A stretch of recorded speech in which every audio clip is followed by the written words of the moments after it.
Très ravi de vous retrouver, chers téléspectateurs de Burkina Info. Bonjour et bienvenue à cette émission C'est ma santé. Aujourd'hui, nous parlons de la santé bucco-dentaire avec des spécialistes du domaine. Bonjour et bienvenue, docteur Tchombiano. Bonjour, Voilà, merci vous de nous êtes le président du recevoir. conseil régional du centre de l'ordre des médecins, de l'ordre des dentistes plutôt, chirurgiens dentistes. L'ordre des chirurgiens dentistes, merci. Ok, bienvenue également à docteur Rahim Savadogo. Vous êtes le vice-président du conseil régional du centre de l'ordre des chirurgiens dentistes. Merci. Chers téléspectateurs, bienvenue à cette émission consacrée à la santé bucco-dentaire. Docteur, avant de commencer, c'est quoi les missions d'un dentiste? D'accord. Permettez-nous tout d'abord de vous remercier pour l'invitation qui nous est faite. Nous avons un devoir de sensibilisation auprès des populations et qu'un média de portée nationale comme la chaîne Burkina Info nous donne l'occasion de remplir cette mission. C'est vraiment une joie pour nous. Et c'est pourquoi nous tenons tout d'abord à vous remercier et à saluer tous les téléspectateurs qui nous suivent. Et donc la mission du chirurgien dentiste, c'est la promotion de la santé bucco-dentaire. On a souvent tendance à penser que cette promotion ne se fait que par les soins qui sont curatifs. Et on oublie l'aspect préventif. Et c'est justement dans cette idée préventive que nous sommes là aujourd'hui. La plupart des pathologies de la santé bucco-dentaire sont les conséquences de nos actions, de notre mode de vie au quotidien. Ça veut dire qu'il y a pas mal de choses qu'on pourrait éviter à travers justement certaines bonnes habitudes qu'on devrait mettre en place. Et donc, il y a ces deux aspects-là dans la mission du chirurgien dentiste. Il y a l'aspect curatif lorsque la pathologie est installée et il y a, et c'est ce qu'on souhaite mettre en avant surtout aujourd'hui, l'aspect préventif qui est justement de travailler à ce que cette pathologie-là ne s'installe pas. Ok, quand on parle de chirurgien dentiste, on voit automatiquement les dents. Quel est le rôle d'une dent chez une personne, docteur Savadogo? Merci. Comme vous le savez, j'ai envie de dire que tout commence par la bouche. Voilà. Et souvent, je parle à mes patients en leur disant que c'est la bouche qui nous a permis de quitter les niveaux bébés pour être ce qu'on est aujourd'hui. Parce qu'il faut manger. Et pour manger, on utilise la bouche. Et très tôt, vous verrez que la bouche sera habitée dedans pour nous permettre justement d'accomplir cette fonction fondamentale et noble qu'est la mastication. Voilà. Donc, en d'autres termes, pour vivre, pour grandir, il faut manger, mâcher très bien. Et pour ça, il faut des dents. Et à l'école, on nous a fait comprendre que chez une personne adulte, on a 32 dents. Est-ce que c'est général chez toutes les personnes? Quand on dit 32 dents, on part toujours du constat le plus couramment observé, c'est bien ça. Sinon, il y a des cas rarissimes où vous verrez des gens, et dans des records Guinness, on a vu des gens avec 30, 34, 36 dents, mais c'est exceptionnel. L'être humain a en général 32 dents à l'âge adulte. On peut en avoir moins également. On peut en avoir moins. On peut en avoir moins pour la raison est simple. De plus en plus, l'évolution qu'on appelle phylogénétique, pour ne pas parler, l'être humain est en train de quitter un mode de mastication qui était fibré de par le passé pour une alimentation molle. Donc, ce qui fait que de plus en plus, nos mâchoires n'acquièrent pas les dimensions d'avant. Et donc, du coup, vous verrez en consultation régulièrement aujourd'hui, des jeunes qui viennent avec des dents enclavées, des dents incluses, simplement parce que la longueur de la mâchoire n'a pas autorisé la poussée des dernières molaires. Voilà. Ok, docteur Tchombiano, on a l'habitude d'entendre dire que la bouche est l'expression de notre santé. Est-ce que c'est juste? C'est effectivement vrai, parce qu'un certain nombre de pathologies de l'organisme se reflètent dans la bouche. Et donc, un praticien avisé, qui a un certain niveau d'expérience, peut effectivement recevoir un patient et au cours de l'examen, au cours de l'interrogatoire, déceler un certain nombre de choses et lui dire « Ah, je te recommande, va voir tel spécialiste parce que ce que je vois laisse soupçonner qu'il y a telle ou telle pathologie. » Sans rentrer dans les détails, mais même pour des cas d'hypertension, pour des cas de maladies qui vont affecter le système immunologique. Nous parlons de, par exemple, une infection VIH, pour des cas de diabète. Vous avez toutes ces pathologies-là qui vont avoir des manifestations buccales. Et donc, le praticien expérimenté peut effectivement les reconnaître et dira à son patient, il faut aller faire des examens, il y a un grand risque qu'il y ait effectivement telle pathologie. Et malheureusement, dans beaucoup de cas, ça se confirme. On dit qu'à partir de la consultation avec un spécialiste des dents, on peut déceler d'autres pathologies. Exactement, exactement. C'est tout à fait vrai. Donc il faut en prendre soin, la bouche, de façon générale.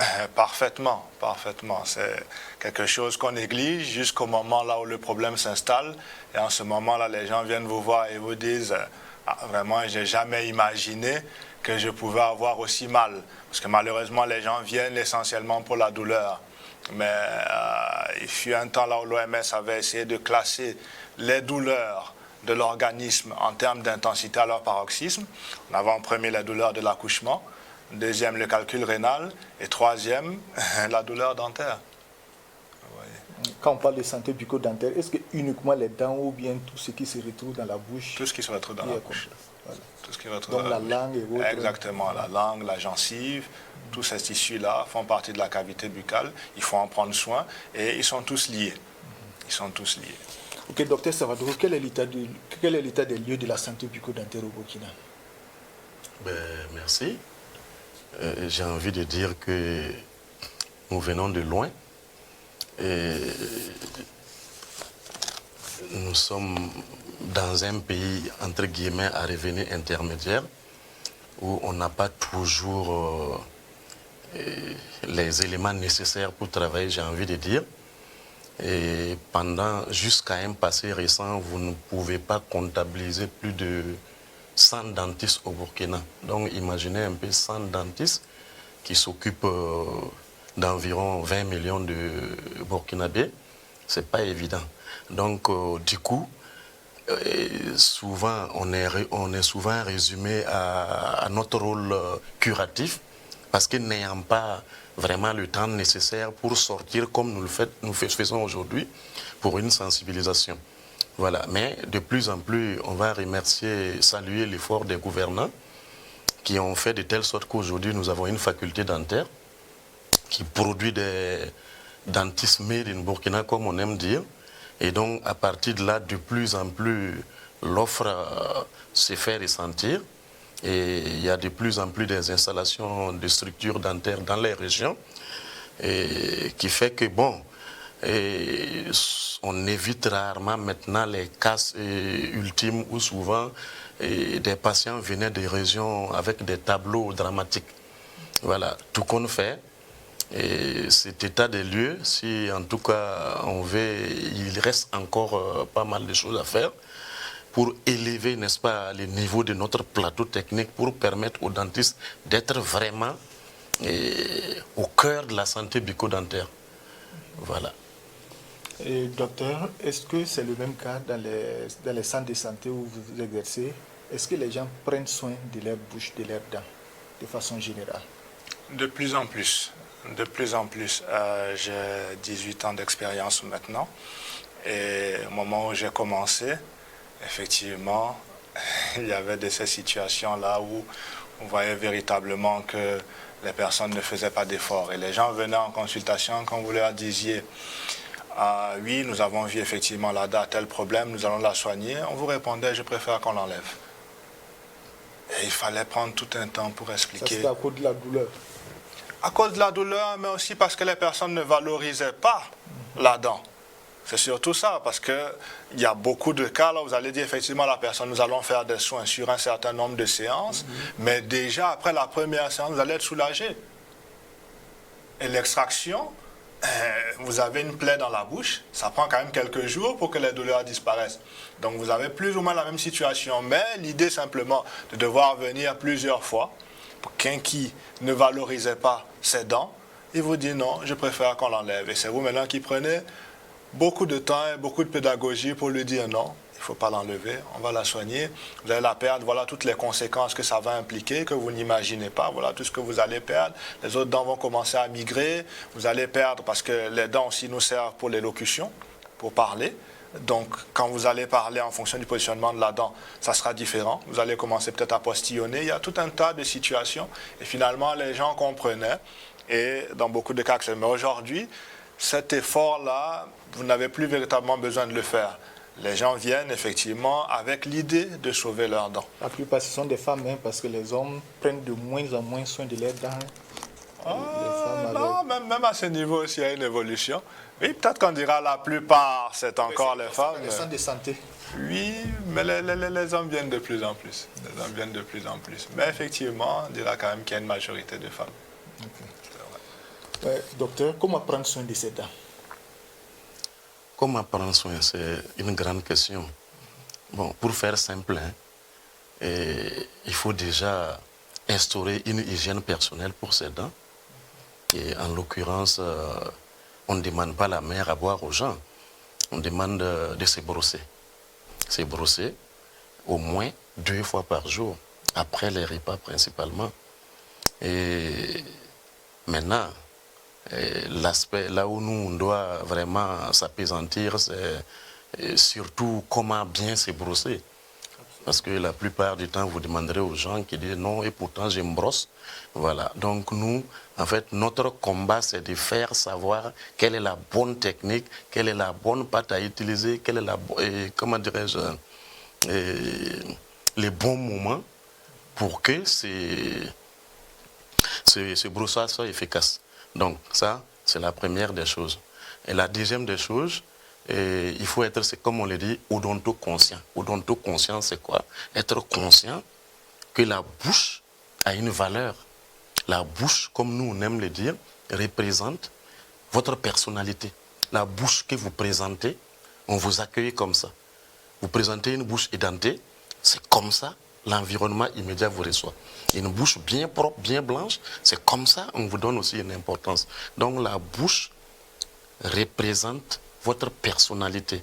Et en cela, quand on est odonto-conscient, on vous demande simplement au moins une fois par an d'avoir une visite chez le dentiste. Ce n'est pas parce qu'on ne voit pas les choses que les choses n'existent pas. Ce n'est pas parce que ça ne fait pas mal qu'il n'y a pas quelque chose.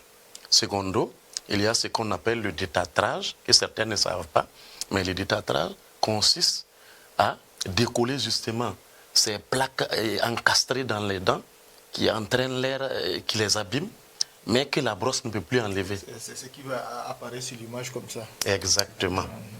Exactement. Et donc, qu'est-ce qui cause ça? C'est le mauvais nettoyage ou quoi? La mauvaise hygiène, effectivement, ce sont des restes alimentaires qui, avec le temps, récupèrent le calcium de la salive, durcissent et collent à la surface des dents. Et quand, justement, il est calcifié, vous ne pouvez plus l'éliminer au brossage. Vous avez forcément besoin qu'un praticien intervienne pour détartrer. Vous avez des facteurs aggravants, comme la grande consommation de café, par exemple, la cigarette, surtout, là où vous avez justement des dépôts très importants qui vont s'accumuler sur les dents. Ok. Vous avez amené des outils avec vous, donc nous allons vous demander de nous montrer la bonne manière de se brosser les dents. Comment brosser les dents? D'accord. Permettez, avant que je revienne sur ce que mon aîné a dit, il a parlé justement du moment du brossage. Et il a dit après les repas. Donc on veut insister là-dessus parce que justement, comme il disait, beaucoup viennent et disent pourtant je brosse. Et quand vous commencez à bien poser la question, ah oui, bon, je me brosse d'abord peut-être une fois par jour. Voilà, je me brosse le matin quand je vais me doucher, voilà, au réveil. Et après je prends mon petit déjeuner. Et on dit mais non, c'est pas ça. Vous brossez les dents dans quel but? Dans le but de les nettoyer. Mais qu'est-ce qui salit les dents? Ce sont les restes alimentaires. Donc c'est après avoir mangé que vous avez véritablement besoin de brosser. Vous brossez avant, ben, c'est très bien. Mais juste après, vous partez, vous salissez les dents et vous les gardez sales jusqu'à midi. Vous mangez encore, et certains ne brossent pas non plus à midi, et ils vont aller jusqu'au soir. Et pendant tout ce temps-là, ces restes alimentaires sont en train de se décomposer à l'intérieur de la bouche et d'avoir différents impacts, soit la formation de tartes, soit la formation de caries au niveau des dents. Donc, tout d'abord, minimum, comme il l'a si bien dit, 2 fois par jour, si on peut, 3 fois après chaque repas, c'est encore mieux. Donc, après le repas, un temps de brossage conséquent, ce n'est vraiment pas la course. Voilà, on recommande d'aller 2-3 minutes. Voilà. Ce n'est pas une question de pression excessive. Il y en a qui vont se blesser au point de... Voilà, d'endommager la dent. Voilà, c'est pas, voilà, parce que la dent encore est solide, mais justement la gencive est un tissu mou auquel justement il faut faire un peu attention. Et c'est justement dans ce cadre-là que le brossage régulier est utile, parce que quand vous brossez après avoir mangé, l'aliment n'a pas de difficulté à sortir. Absolument. Donc le brossage est doux, mais il va avoir son impact. Et il parlait tantôt également des brosses à dents et des pâtes dentifrice. Il faut savoir que toutes les pâtes dentifrice ne sont pas adaptées à tous les individus. Peut-être on va revenir sur ça, mais on va vous demander d'abord de vous présenter. Voilà. D'accord. Bon, sans être trop technique, pour que ce soit utile pour tout le monde. Il a parlé tout à l'heure d'être odontoconscient. Donc, sachons un peu comment est notre bouche. Si vous savez comment est votre bouche, vous savez qu'au niveau des dents, vous avez différentes surfaces. Chacune d'entre elles doit être nettoyée. Ça, c'est le premier principe. Vous ne voulez pas irriter la gencive. Vous voulez quand même la nettoyer. Ça, c'est le deuxième principe. Ce qui veut dire que ce qui est recommandé, c'est des mouvements de la gencive vers la dent. D'accord? Des mouvements répétés. Du bas vers le haut. Si nous nous trouvons au niveau de la mâchoire inférieure, si nous sommes au niveau de la mâchoire supérieure, ça va être du haut vers le bas. Pour ceux qui ont du mal à faire ces mouvements, on recommande également de faire des petits cercles. Voilà. Et comme ça, effectivement, généralement, on a une pression qui est moindre que ce qu'on a généralement quand on va à l'horizontale, là où vraiment on y va. Et pour certains qui utilisent... Voilà, c'est ce que plusieurs d'entre nous... Voilà. Et pour certains qui utilisent des brosses dures, effectivement, on irrite le tissu gingival qui aura tendance même à se rétracter et à exposer le collet de la dent. Encore sur la face triturante, vous pouvez effectivement aller comme ça. D'accord? Mais lorsque nous sommes... incliner un peu pour... Voilà. D'accord. Voilà. Ça, c'est ici la face triturante, celle qui est au contact de son antagoniste. Donc ici, effectivement, vous pouvez aller comme ça. Mais dès que vous êtes au contact de la gencive, vous avez intérêt à avoir plutôt des mouvements circulaires. Si on parle de 3 minutes, ça voudrait dire que pour chaque cadran, on parle de cadran en divisant la bouche en 4. Donc en haut à gauche, en bas à gauche, en bas à droite, en haut à droite, en sachant que généralement le droitier a tendance à commencer à brosser en haut à gauche. Donc vous prenez 45 secondes pour chacun des cadrans. Et le droitier a tendance justement à brosser très fort en haut à gauche, par là où il commence, et à terminer à droite et à brosser très mal là-bas, parce que sûrement il estime qu'il a déjà fait suffisamment longtemps, et puis il crache et puis il est parti. Donc tout ça, c'est autant de choses qu'il faut pouvoir corriger. Il faut se souvenir aussi que votre brosse à dents doit avoir une tête qui vous permette de la manipuler, de l'amener à tous les endroits de la bouche. Si la tête de votre brosse est très longue, pour une petite ouverture buccale, vous aurez du mal à nettoyer les dernières molaires. Et donc vous avez des cas où effectivement les gens viennent en consultation, vous voyez que toute la bouche est propre, sauf les régions postérieures. Dès que vous allez là-bas, c'est la catastrophe. Et là, vous comprenez que ces zones-là sont bien brossées et les zones postérieures ne le sont pas. Ça peut être parfois dû aussi au choix de la brosse à dents. Donc, la brosse à dents est un outil, voilà, et il faut bien la choisir. Mais comme vous avez dit, je crois qu'on va revenir là-dessus. Ok, on y va maintenant pour le choix de la pâte dentifrice. D'accord. Voilà. Pour la pâte dentifrice, ce qu'on veut d'abord souligner, c'est la question de l'âge. Voilà, vous avez posé la question tout à l'heure, vous avez dit on a 32 dents à l'âge adulte, justement parce que quand on est enfant, ce sont les dents de lait. Et là, il y en a normalement 20. Donc les dents de lait, les dents permanentes n'ont pas la même constitution. Logiquement également, les pâtes dentifrice utilisées ne seront pas les mêmes et n'auront pas la même composition. Quand vous rentrez dans votre alimentation ou bien en pharmacie, vous allez voir qu'il y a des pâtes dentifrice sur lesquelles il y a des tranches d'âge qui sont marquées. Elles sont à respecter. Vous ne pouvez pas, en tant qu'adulte, prendre votre pâte dentifrice et la donner à votre enfant. Ça ne va pas être aussi utile que ça devrait, ça peut être nocif. De la même manière qu'en tant qu'adulte, vous ne gagnez rien à utiliser la pâte dentifrice que l'enfant utiliserait. Donc ça, c'est déjà les principes de base.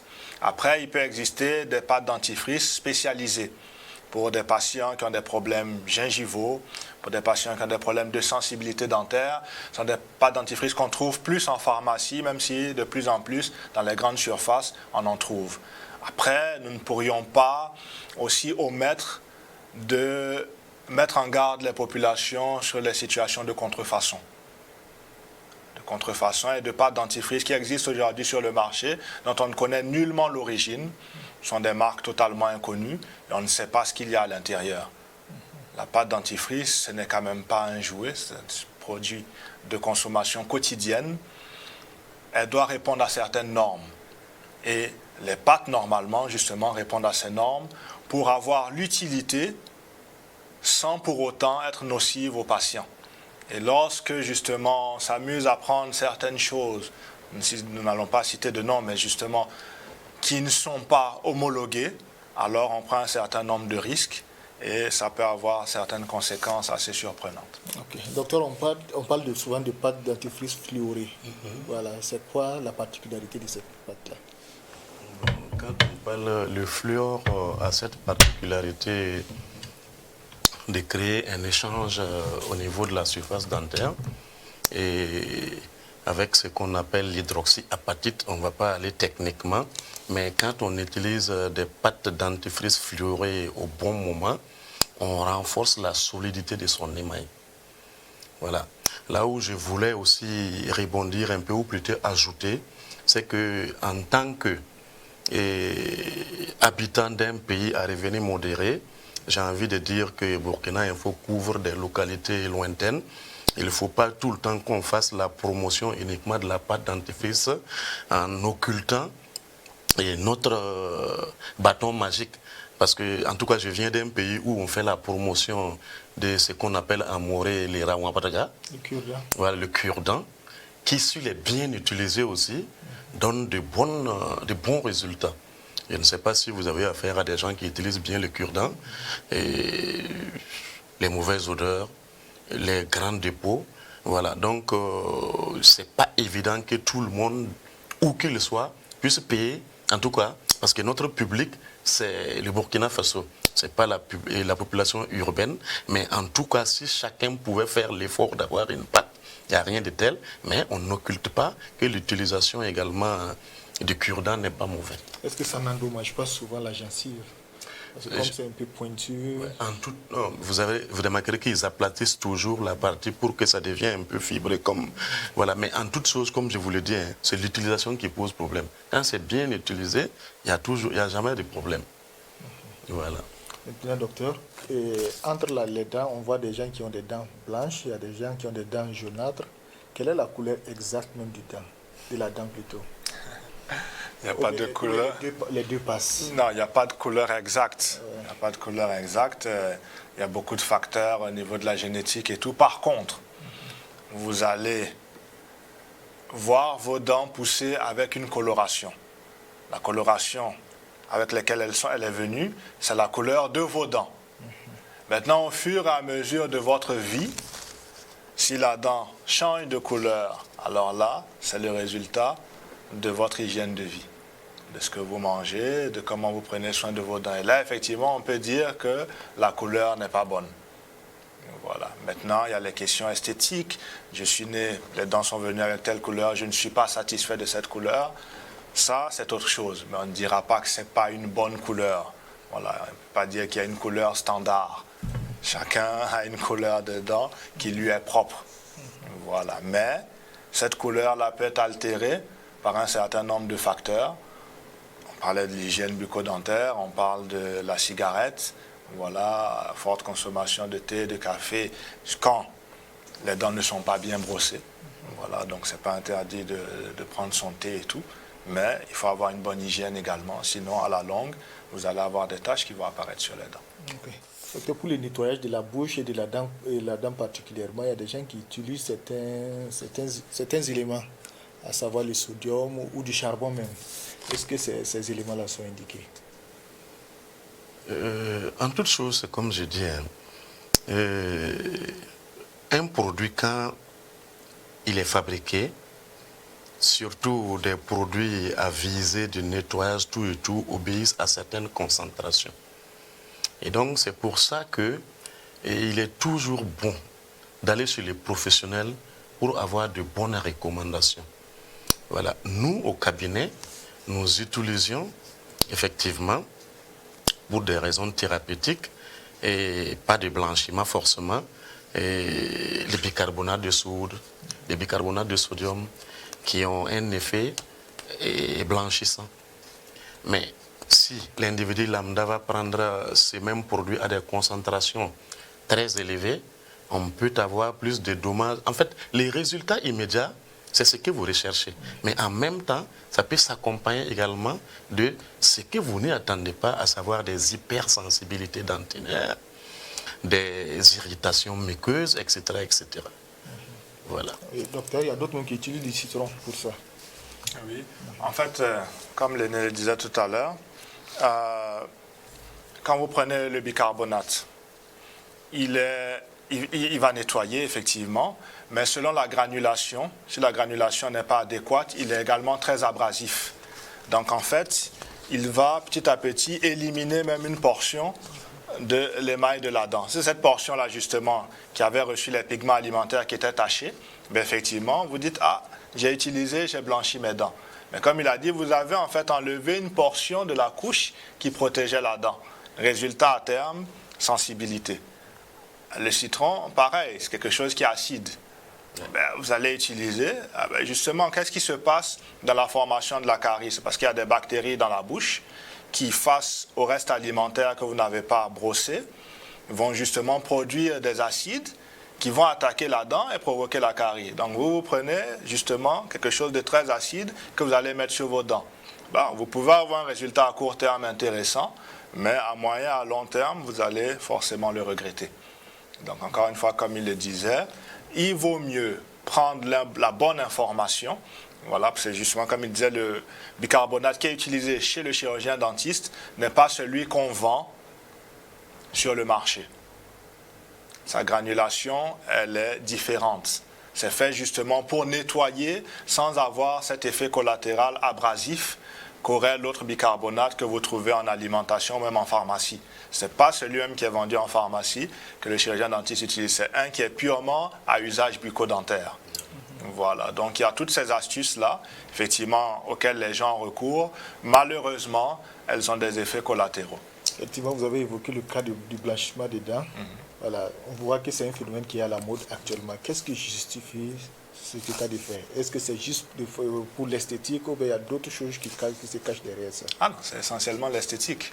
On veut avoir le sourire d'Hollywood, on veut vraiment que tout le monde admire, mais c'est normal. C'est normal. En fait, quand vous prenez même l'OMS, comment est-ce que l'OMS définit la santé? L'OMS dit que la santé est un état complet de bien-être physique, mental et social, et pas seulement l'absence de maladie. C'est-à-dire que vous devez être à l'aise également avec vous-même. Et d'ailleurs, le 20 mars passé, c'était la journée mondiale de la santé bucco-dentaire. Le thème, c'était quoi? Une bouche heureuse est un esprit heureux. Donc, ça veut dire que l'aspect psychologique est extrêmement important. Donc, si une personne n'est pas satisfaite de l'esthétique de ses dents, c'est tout à fait compréhensible, c'est légitime. Donc, il n'y a pas de problème jusqu'à ce niveau. Après, je veux blanchir mes dents. Qu'est-ce que je fais pour les blanchir? C'est là qu'il peut y avoir un hic. Parce qu'encore une fois, on peut aller utiliser des produits qui vont vous donner un certain résultat, mais qui, derrière, vont causer un certain nombre de problèmes. Donc, attention. Il faut faire attention. Il faut avoir recours au bon professionnel, celui qui sait ce qu'il utilise, qui peut avoir peut-être certaines limites, mais ces limites sont justement dans le but de ne pas agresser le tissu dentaire. Parlons toujours de l'esthétique au niveau des dents. Il y a des gens qui utilisent les strass. Les strass dentaires. C'est quoi au juste les strass dentaires et qu'est-ce qui pousse ces personnes-là à l'utiliser? Dans le même ordre d'idée, hein, l'être humain est un éternel insatisfait côté esthétique, comme on le dit. Et en général, ceux qui utilisent les strass c'est quoi? C'est des matériaux qui imitent plus ou moins les pierres précieuses, comme le diamant, comme le rubis. Et donc, les jeunes filles, les stars, comme on dit, aiment bien aller se faire coller. Mais là encore, ça peut se faire de deux manières. Il y en a qui le font soit eux-mêmes à la maison, il y en a qui vont quand même dans des structures spécialisées. Et je vais dire chez les dentistes, parce que chez les dentistes, on minimise les risques. Voilà, c'est pour sourire et montrer un bisou qui est bien joli, mais chez les dentistes, on fait un léger mélange de l'émail et après le coulage se fait comme nous, on utilise le composite. Voilà, mais comme conséquence immédiate, qu'est-ce que je peux dire? Votre strass que vous avez collé comme ça entraîne une rupture de continuité de la surface de l'émail. Donc du coup, c'est une zone d'adhérence pour des bactéries. Ça, il n'y a rien à faire. Donc ça nécessite de multiplier par deux votre hygiène avec la brosse. Voilà. Secondo, elle peut être, l'huile plutôt, irritative pour la muqueuse parce que, vous voyez, vous avez collé quelque chose qui est tout le temps en contact avec la muqueuse, quoi. Voilà. Mais sinon, que ce soit le strass ou le blanchiment, pour moi, quand vous voulez, coûte que coûte faire, et qu'on ne peut pas vous dire ne faites pas, allez le faire là où on peut mieux vous aider. Voilà, parce qu'aujourd'hui, il y a des maisons qui foisonnent, ça s'appelle des maisons d'esthétique. Ils font des massages, ils nettoient la peau, ils font du blanchiment, ils font même du détartrage, entre guillemets. Alors, c'est des endroits à éviter. Ce n'est pas des professionnels, ils n'ont pas fait d'études pour ça. Vous allez, par exemple, faire un blanchiment sur ces personnes-là. Chez nous, nous utilisons, par exemple, notre peroxyde de carbamide à 6%. C'est la concentration tolérée qui ne donne pas beaucoup de sensibilité ultérieure. Vous allez aller là-bas, mais comme c'est la recherche d'argent, on va utiliser des concentrations qu'on gagne des produits venus de je ne sais où à 25-30%. Donc le résultat, il est immédiat avec des conséquences, comme disait tantôt mon confrère. Voilà. Ouais, l'esthétique prend de l'ampleur au niveau de la bouche, hein, docteur. Et il y a des gens même qui font les piercings. Voilà, ça aussi, ça représente des dangers pour les bien patients. entendu, beaucoup plus. Puisque vous avez vu que dans tout ce que nous avons dit, nous avons chaque fois parlé de notre objectif de préserver les tissus de la cavité bucco-dentaire. Donc on disait, on fait le blanchiment, ben attention, la concentration doit être bonne pour éviter d'agresser la dent. Hein, on va poser le strass, il a dit, voilà comment on va faire justement pour éviter de poser des problèmes. Dans le piercing, vous êtes dans la situation la plus agressive, parce que vous allez aller transpercer la langue. Ah oui. Oui, donc là, on passe déjà carrément à un autre niveau. Et d'abord, encore une fois, est-ce que vous êtes sûr que celui qui vous fait l'intervention maîtrise la chose? Est-ce que cet élément qui va être mis dans votre bouche a été au préalable stérilisé? Est-ce qu'il ne va pas être cause d'infection? Est-ce que vous-même, au niveau de votre cavité buccale, vous n'avez pas déjà un certain nombre de pathologies qui font que cette intervention est une intervention à risque? Lorsque vous avez posé encore votre piercing, comme il le disait tantôt, même pour le strass qui est tout petit, le petit bijou là, c'est une zone là où vont s'accumuler plus facilement les bactéries. N'en parlons pas d'un piercing qui, lui, transperce la langue, est beaucoup plus volumineux, est métallique, et donc chaque fois que vous faites bouger votre langue, il va aller toucher le tissu gingival, qui lui est un tissu mou, et qui n'est pas fait justement pour être en contact régulièrement avec quelque chose de métallique. Donc vous avez tout un tas de risques qui font que véritablement, autant on peut comprendre la question du strass et du blanchiment, autant la question du piercing est beaucoup plus agressive. Permettez-moi d'être un peu radical, totalement déconseillé. Excusez-moi. Parlons maintenant des pathologies liées à la mauvaise santé bucco-dentaire. Quelles sont les principales pathologies liées à aux mauvais soins qu'on apporte à la dent? Le plus couramment, la pathologie la plus courante et la plus connue, sous tous les tropiques, c'est la carie dentaire. La carie dentaire, comme il expliquait tantôt, qui est le résultat justement d'une mauvaise hygiène dentaire et qui va entraîner des dépôts au niveau des dents, transformés en acide. Et cet acide va agresser les dents, petit à petit les abîmer pour créer ce qu'on appelle une cavitation. Et donc une cavitation, c'est, pour faire simple, c'est un trou, un creux, mais comme ce trou évolue au fil du temps, il finit par atteindre, n'est-ce pas, les parties vivantes de la dent. Et donc l'inconfort commence avec les douleurs, je n'ai pas dormi la nuit, etc., etc. Ça, c'est vraiment ce qui est le mieux partagé dans le monde, c'est la carie dentaire. Voilà. Mais en plus de la carie dentaire, c'est la maladie du tissu dur. Il y a également la maladie des tissus mous, les tissus mous qui entourent les dents, la bouche, la gencive, et qu'on appelle gingivite, parodontopathie, et qui sont toujours le résultat d'une mauvaise hygiène. En somme, si on s'adresse à un public profane, c'est essentiellement ces deux grosses pathologies. Voilà. Mais mon confrère va certainement ajouter. Docteur, quels sont les signes qui annoncent la carie dentaire? Les signes qui annoncent la carie dentaire. Essentiellement, pour le patient, ça va être la douleur, l'odontalgie. Une douleur atroce, ça. Ah non, au début, non. Au début, ça commence par une douleur provoquée et qui passe assez rapidement, qui va sentir plus à la mastication ou bien en consommant des liquides très froids. Petit à petit, le chaud aussi également va déranger, les éléments acides.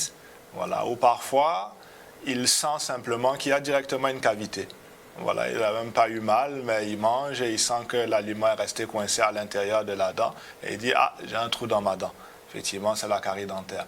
La dent, elle a plusieurs couches. Et la première couche, c'est l'émail qui est extrêmement minéralisé, environ 96% minéralisé, et qui est une portion essentiellement indolore. Donc lorsque la carie est à ce stade-là, effectivement, on n'a pas mal. Quand elle arrive au second stade, à la dentine, effectivement, là, on commence à avoir mal. Et plus elle va évoluer, plus les douleurs vont s'intensifier. À ce niveau-là, il faut faire une petite distinction avec la situation de l'enfant. C'est que la dent de lait est moins sensible aux douleurs que la dent permanente. Ce qui fait que l'enfant a généralement la carie, il ne s'en plaint pas au début. Mais quand il va s'en plaindre, sachez que ça arrive à un stade grave. Et malheureusement, c'est souvent dans ces situations-là que les parents nous amènent les enfants. On n'a pas du tout travaillé au niveau de la prévention. On nous amène à une carie qui est déjà très forte, l'enfant qui a pleuré toute la nuit et qui va nécessiter des soins plus complexes chez un enfant qui est déjà apeuré, qui a déjà entendu tous ses amis lui dire plein de choses, qui vient en ayant peur et ce jour-là, vous allez devoir intervenir directement et ce n'est vraiment pas la bonne situation. Donc, encore une fois, on revient sur la prévention. Ce n'est pas parce qu'il n'y a pas de douleur, comme disait mon confrère tout à l'heure, qu'il n'y a pas de problème. Voilà, il faut être vraiment dans le préventif. Et pour les enfants, encore plus. Parce que l'adulte, encore, peut venir en ayant une certaine crainte, mais il a la conscience qu'il vient pour avoir la solution à son problème. L'enfant n'a pas cette conscience. Il vient parce que ses parents lui ont amené. Et les soins dentaires nécessitent la collaboration du patient. Donc, quand vous avez un enfant qui a véritablement peur, c'est beaucoup plus compliqué. Beaucoup plus compliqué. Docteur, comment se passe la prise en charge dans les centres de santé? Quand un patient vient avec son problème, la carie dentaire surtout, comment se fait la prise en charge? La prise en charge de la carie dentaire va consister en général, et 90% des patients qui viennent parce qu'ils ont mal. Donc cette prise en charge va consister bien entendu à l'éradication ou en tout cas à la minimisation de la douleur.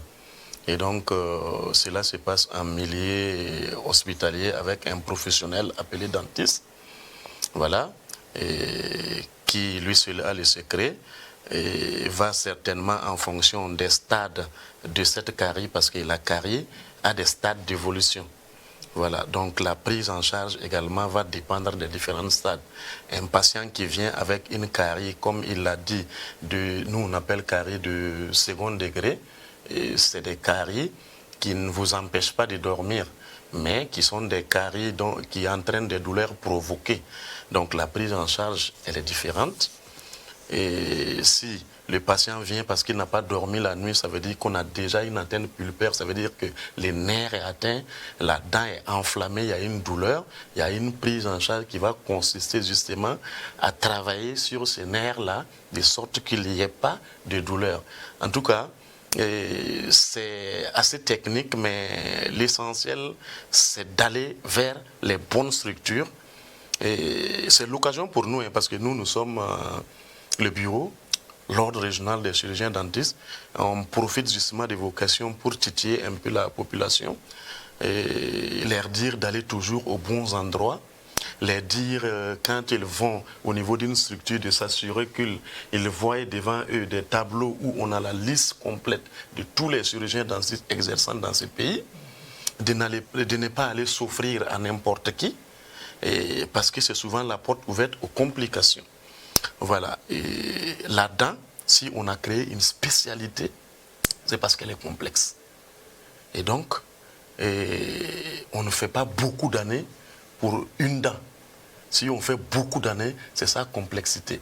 Donc, des colporteurs qui se baladent avec des sacs, évitez de vous offrir, parce qu'après vous ne les retrouvez pas. Des gens qui ouvrent des endroits frauduleux dans les noms, Dieu me pardonne le terme, les noms lotis, sans machin, il faut les éviter. Il faut aller toujours au bon endroit. C'est vrai, nous ne sommes pas assez nombreux, mais nous sommes quand même prompts à réagir face aux situations, comment dirais-je, de santé bucco-dentaire dans ces pays. Okay. Docteur, voilà. À quel moment doit-on procéder à l'extraction même de la dent? L'extraction de la dent, c'est le dernier recours. Je pense que tantôt le confrère disait qu'on étudie pendant plusieurs années. J'ai dit à mes patients en riant que si on partait aux études pour apprendre à extraire les dents, après peut-être 6 mois ou une année, on avait fini et puis on était rentré. Si on reste aussi longtemps, c'est parce que le but est de sauver, de maintenir la dent. Maintenant, il peut y arriver certaines situations. Il a parlé déjà quand vous lui avez posé la question sur le nombre de dents, de cette évolution qui fait que parfois la mâchoire ne permet pas la poussée de certaines dents. Donc là, vous avez une dent qui est problématique sans présenter aucune utilité. Donc dans ce cas-là, effectivement, l'extraction se fait sans regret. Mais pour une dent qui est utile, l'extraction, c'est lorsque tous les autres recours ont été épuisés. Donc malheureusement, certains viennent nous voir dans de telles situations. Et quand vous posez les questions, ah oui, ça faisait mal à tel moment, voilà, j'ai pris un calmant, après ça s'est même enflé, voilà, j'ai fait ceci, j'ai fait cela et tout, ah voilà, j'ai écrasé l'aspirine, j'ai mis dans la dent. Vous entendez toutes sortes de choses. Et puis après, ça s'est calmé. Ah oui, ça s'est calmé parce qu'il y avait eu en fait un phénomène de nécrose. Et donc, maintenant, ça s'est calmé, mais le processus est toujours en cours.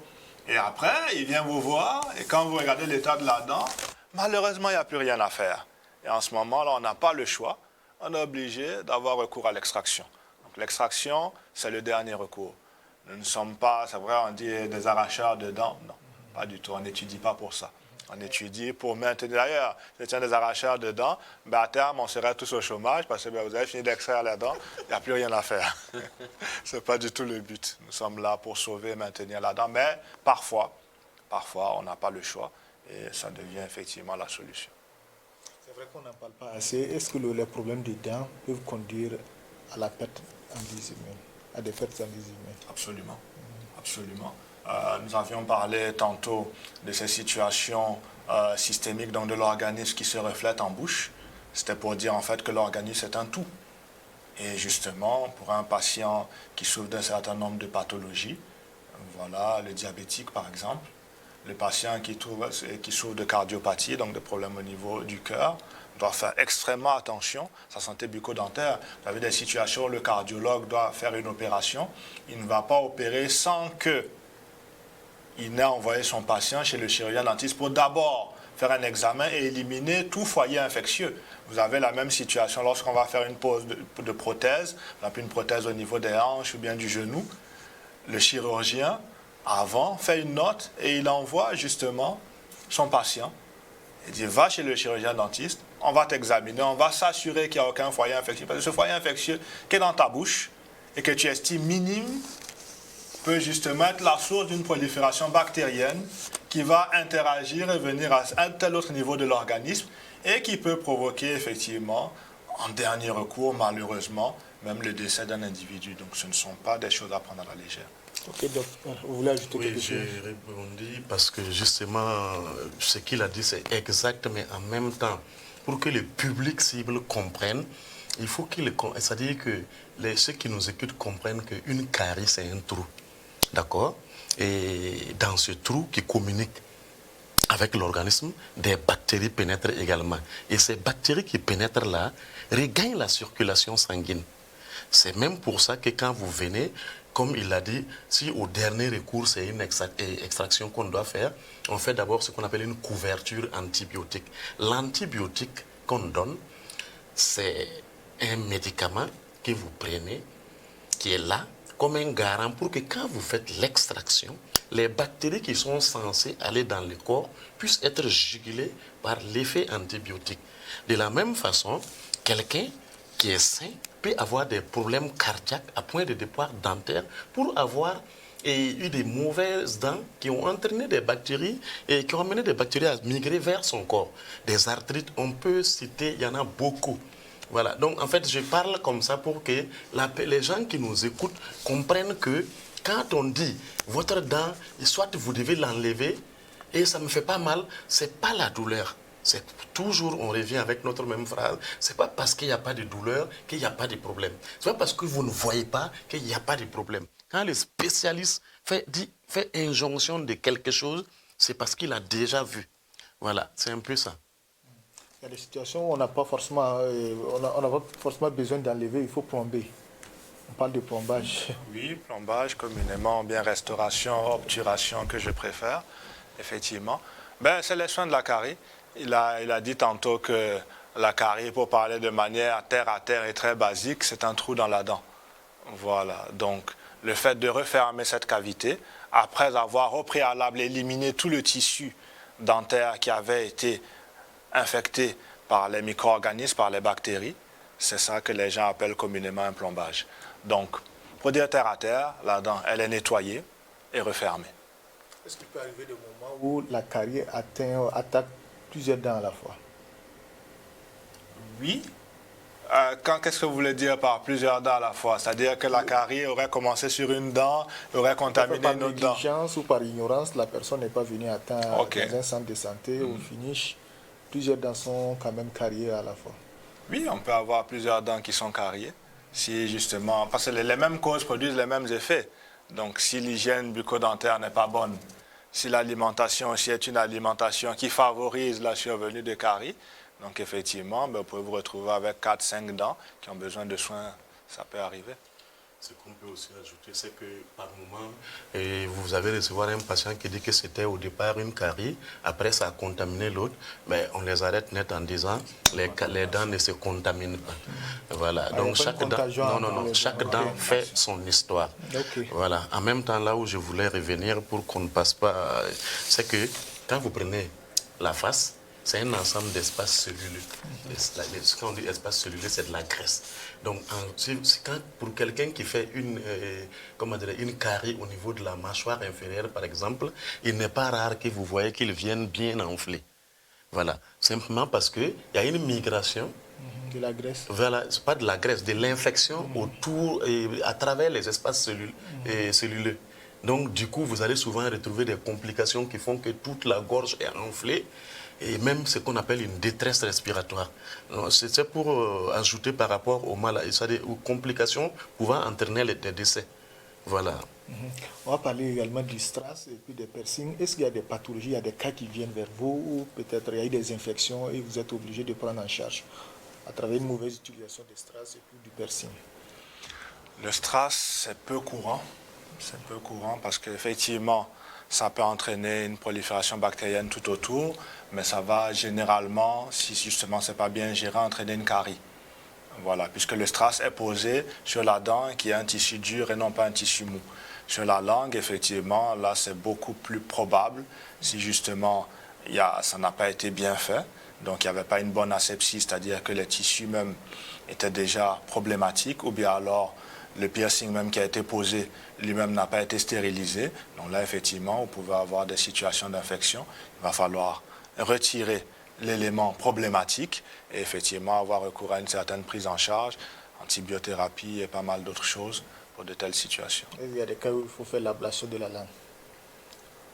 Ce serait très extrême. Je ne pense pas parce que généralement, puisque la pose même transperce le tissu lingual, comme nous avons dit.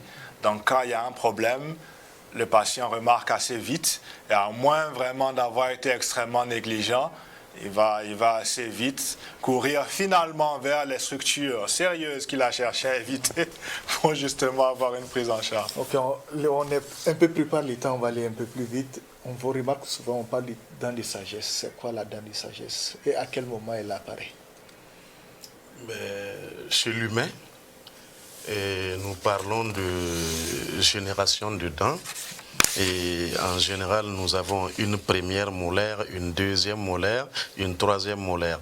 La première molaire apparaît généralement autour de 6 ans et la seconde autour de 12 ans. Et la dernière, c'est-à-dire la troisième, autour de 18 ans. Et bon, à tort ou à raison, à 18 ans, je ne dirais pas qu'on est sage, mais en tout cas, c'est cette dernière-là qu'on appelle dent de sagesse. Est-ce que je réponds à la question? Tout à fait. Vous voulez ajouter quelque chose, la dent de sagesse? Voilà. Peut-être qu'on pourra dire, comme il a dit, 6, 12, 18 ans. Après, l'apparition de la dent de sagesse, quand même, c'est un peu variable. Donc parfois, à 18 ans, elle n'a pas encore poussé. Parfois, on est un peu surpris, elle vient plus tôt. Parfois, vous avez des gens 24, 25 ans, c'est en ce moment que la dent est en train de pousser. Donc c'est une dent qui a une évolution très variable. Mais, comme il l'a dit, on parle toujours de statistiques. Donc le plus courant, effectivement, 18 ans, elle est en train de venir. Entre la consommation des aliments chauds ou des aliments froids, quel choix opérer, docteur? Ben, ni l'un ni l'autre. Parce que la dent a horaire du très froid et du très chaud. Okay. Donc il faut équilibrer les choses. Voilà. Okay. Ça, si je peux compléter, hein, le chaud, le froid transmet des influx au niveau de la dent. Voilà, donc ça l'amène à réagir. Voilà. Ok, nous allons parler maintenant de la mauvaise haleine, docteur. Qu'est-ce qui provoque la mauvaise haleine chez un patient? Dans la plupart des cas, vous avez environ 75 à 80% des cas là où c'est dû à un problème d'hygiène bucco-dentaire. Donc, dans ces cas-là, c'est bon de consulter le praticien, voilà, qui va examiner. Ça peut être des problèmes de carie. Voilà, ça peut être simplement même les techniques de brossage, la périodicité du brossage qui sont mises en cause. Et seul le praticien sera en mesure de dire si effectivement vous avez une dent qui est en décomposition dans la bouche, vous ne soyez pas surpris d'avoir des problèmes d'haleine. Je crois qu'on a à l'écran le bain de bouche, voilà, qui est un élément supplémentaire, un plus à l'hygiène bucco-dentaire. Voilà, on peut brosser les dents, on peut utiliser les bains de bouche. On a également le fil dentaire qui sont autant d'éléments qui permettent d'améliorer l'hygiène parce que tout ce que vous avez en bouche comme aliment que vous n'avez pas éliminé lors du brossage va commencer à se décomposer sous l'action de certains éléments et donc produire une mauvaise haleine parce que la digestion commence déjà dans la cavité buccale. Donc vous n'avez pas avalé l'aliment, il est resté en bouche, il va commencer à se décomposer et automatiquement vous aurez un problème, donc on appelle cela l'halitose. Maintenant, nous avons dit 75-80%, ça veut dire qu'il y a d'autres situations qui sont en fait dues à des remontées gastriques, donc qui reviennent de l'estomac. Et dans ce cas-là, effectivement, ça ne sera pas une prise en charge par le chirurgien dentiste, voilà, probablement par un gastro qui justement fera la prise en charge. Mais même dans une telle situation, le gastro vous dira d'abord allez voir le chirurgien dentiste pour qu'il s'assure qu'il n'y a pas un problème en bouche parce que la plupart des cas viennent justement de la cavité bucco-dentaire. Okay, le docteur a parlé des fils dentaires. Est-ce que c'est beaucoup utilisé au Burkina?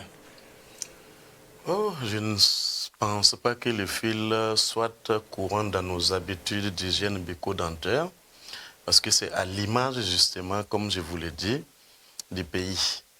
Si vous avez 1000 cabinets dentaires qui reçoivent beaucoup de gens, la vulgarisation est plus facile que si vous avez 5 cabinets dentaires. Alors, on fait ce qu'on peut au niveau sensibilisation, mais des gens viendront toujours jusqu'à demain vous dire qu'ils ne savaient pas qu'il y avait un acte qui s'appelait détartrage. Par moment, on s'en veut, mais par moment, on est impuissant aussi. Et notre nombre, c'est notre force. Donc, nous travaillons vraiment à ce qu'il y ait beaucoup plus de structures, beaucoup plus de praticiens pour davantage un meilleur état de santé bucco-dentaire. Ok. Donc, on va conclure en donnant des conseils utiles à la population. Comment tenir une bonne santé bucco-dentaire, avoir une bonne santé bucco-dentaire?